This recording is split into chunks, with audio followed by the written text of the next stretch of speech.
Hello and welcome back to DCAF's Connecting with the Community. I'm your host Jennifer Moore, and we've been focusing this show on child and youth mental health. And you know, we've talked about child and youth mental health over the course of the last couple of years when we've been doing this program, and we wanted to take a bit of a different slant today. And we did talk about the services that we provide at DCAF's, but we also really wanted to talk about ways that parents can encourage really strong mental health from the time their kids are born, what families can be doing together, and ways to think about your mental health that's maybe outside of some of the traditional kind of clinical ways of looking at mental health.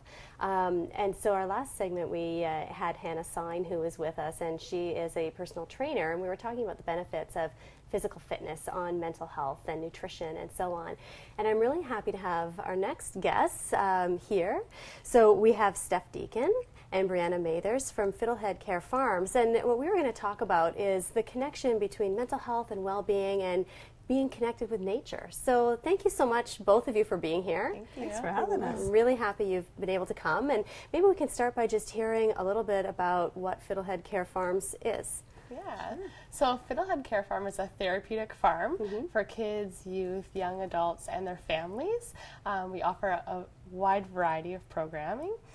So care farming is very big in other countries, but just starting here in Canada.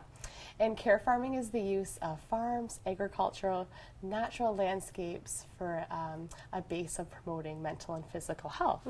So we're really out and about in nature all day long in all of our different programming, whether that's in the gardens or with the animals, to help people become their best self.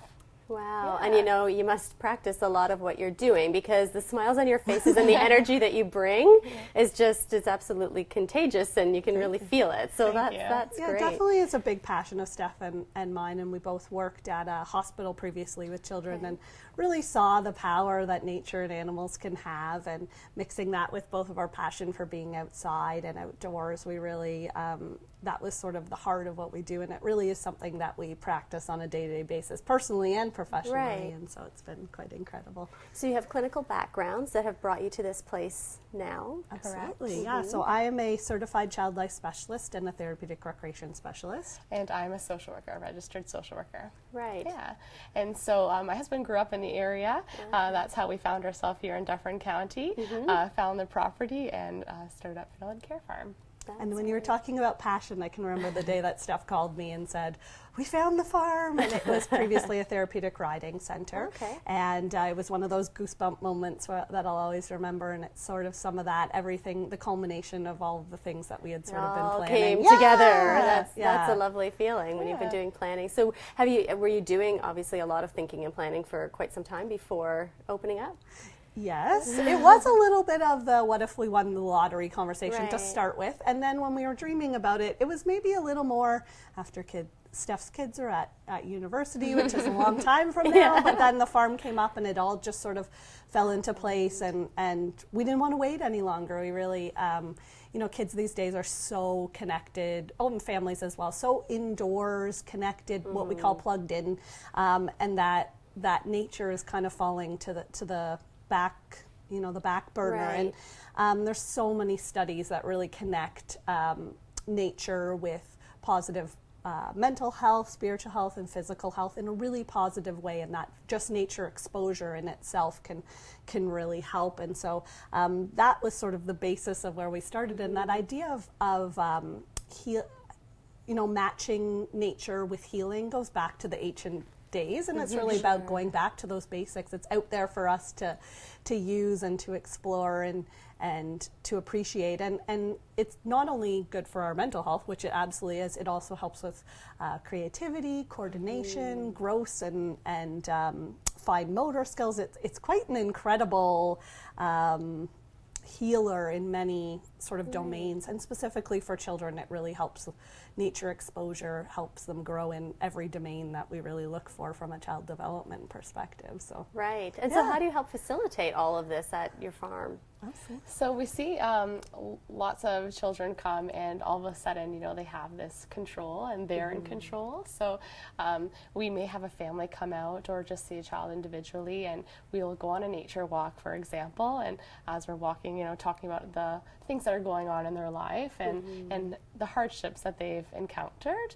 But you know, once they get out there and they feel comfortable, you can sort of see all of those anxieties disappear, and all of a sudden they want to go this way on the farm or this way, or dig a hole here, or look under this rock and see a frog, and then they smile, and here we go, their self-confidence, you know, and they're empowered to do what they want to do, which is play and have fun and be a kid again, right? Yeah, So play is such an important piece of is. how kids and even adults sort of in their own way figure out their world and test things, whether it be specific events or just testing, asking questions and exploring and finding out about their world. And so play in itself is always really important, but all of a sudden you mix that with the nature piece, and as Steph said, all of a sudden a fallen tree becomes, you know, a balance beam over a pool of sharks, or a rainbow to a fantastic land. And so Steph and I, as well as lots of professionals, sort of subscribe to this idea of loose parts, which is the idea that you provide an environment and lots of different sort of pieces that are no instructions needed. Right. The kids can take those loose pieces and those loose parts and make them into what they make their own sort of world and what they need to get out of their experience. And so the nature and forests are an ultimate sensory experience and an ultimate example of sure. loose play. In some cases, we're providing loose parts and setting a few things up and sort of facilitating an environment for them, but in a lot of cases, those loose parts are the leaf that just fell off the tree, or a bird in the tree that they're listening to. And so they can touch, they can feel, they can taste, they can, you know, all of the senses are immersed in this experience of being on the farm and in nature. And I think the great thing about nature is people kind of think, okay, if I'm incorporating nature into my everyday life, this is going to take a lot of time and energy, and it doesn't have to. From a time commitment perspective, all the research shows that as little as 20 minutes out in nature, even if it's just a passive nature interaction of lying on the ground and looking at the clouds, that has huge benefits Yeah, I was already. going to ask about sort of the connection between meditation and being out in nature, and how you help to sort of facilitate that without, you wouldn't say to a 4-year-old, you know, we're going to sit down and we're going to be in the moment and what have you, but that is really what you're teaching them to do, right, is to be able to focus and center themselves. Yeah, all Yeah, those different actually. coping strategies. Right. And if we can have, you know, a child there who's digging in the dirt for that carrot and for just 5 minutes forgets about what's going on at school, you know, that's a success. Exactly. Because, you know, then all of a sudden they're, again, a kid again, and that stress melts away.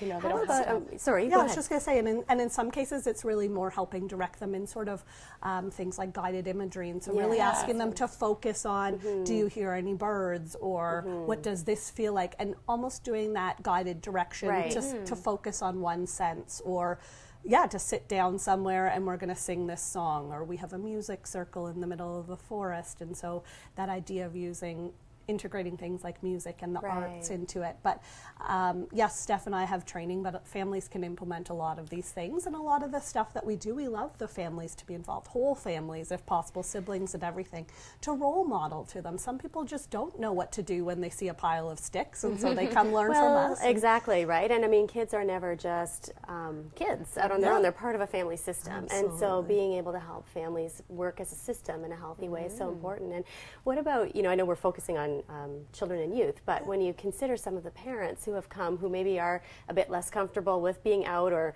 maybe it's just being dirty that they're not going to like, or perhaps they're struggling with their own mental health issues and really haven't even come outside in a long time. You know, how do you help them to feel comfortable at the farm? So a lot of times we do a joint activity together. So it might be starting with a nature walk and collecting items, you know, nature items, then putting those together in some sort of collage jointly. It might just be building a snowman together in the snow. We did a lot of that work with families that are having a snowball fight together, right? Making it okay to play. Yeah, all of a sudden they're laughing together and communicating, and it's pretty amazing to see. And again, that's them guiding themselves. We are providing the environment, and yes, we're there and maybe making some suggestions, but it really comes out naturally a lot of the time. I think people surprise themselves that they actually have those skills inside. They want to laugh, they want to play, and they want to have fun as a family. So sometimes they just need the right environment to do that. Right, because that can just get mired in the day-to-day, right? Yeah, We we forget. Yeah. We talk about that. Our tagline is grow from within, and that's really our goal, is to take each individual family member, each individual child, and provide that environment that sort of allows them to grow from within, to become their best self. But not all play has to be messy. Yes, we usually get people to wear rubber boots because it can be a little, we can't control the mud. But, you know, we do things like snow art or different activities. It doesn't have to always be messy. They can wear gloves when they're gardening, or they don't have to. We are organic, so we don't worry as much about, you know, pesticides and those type of things, but we really want to do whatever it is that makes them feel comfortable. So it doesn't always have to be messy play, or maybe the kids like getting messy, but when we're doing a family activity, maybe Dad doesn't want to get messy, so he can do the least messy part of it. So we really want to work with options, and choice and control is a huge portion of that, and it's amazing how far that goes. Yeah. We only have a couple minutes left, if you can believe it, but just in these last couple of minutes, talk to me a little bit about what specific programs you offer, or how people access the farm, who can be there, that kind of thing. Yeah, so really our website is displayed at the bottom of the screen. You can go to our website and find out about all the different programs that we offer too. One of the things that we didn't really talk too much about that is a huge feature of the farm too is our animal-assisted therapy. So animals are also something that are very a positive experience to our mental health. So my memory serving me right that there is a pig that is correct. Okay. So not only do these dogs and animal-assisted therapy, but at the farm we have a pig, Luna. So we encourage people to come out and visit her as well. So through our website and Facebook and Twitter, we're in all of that. Through DCAFs, all of the mental health professionals there have our information services, so families can get connected through their work or through DCAFs too. And I think it's important to mention quickly that we have very sort of more informal programs, like our farm visiting program, which is just a family can come by the carload, Steph or I meet them, introduce them to the animals, give them a passport and a map, and they get to just enjoy a day on the farm. So a drop-in so we just ask them to call us at least 24 hours ahead to make sure one of us is available, and we like to know who's on the farm just from a safety perspective. So to make sure that we can make the best experience out of it, so 24 hours in advance. And then we also, the more formal end is the one-to-one counseling that we've been talking about, but we also run special events. We have a summer day camp. We run other sort of life skills and recreation programs, specialized therapy groups. Lots of stuff. Go on the website, you'll see all of it. Well, we're glad that you're here. Glad you're here, and thank you so much for joining me today. Thank you. And thank you very much for tuning into the show about child and youth mental health. And I really do hope that through listening to all the different ways we can take care of ourselves, all the different people who are out who have an interest in helping you to maintain really positive mental health, that you won't be afraid to reach out, because mental health really is a continuum, and each one of us can have different experiences throughout our lifetime, and we all need help from time to time, and that's the main reason why we do this show. I really strongly believe that each of us needs assistance sometimes. So thanks for joining us, and we'll see you again soon.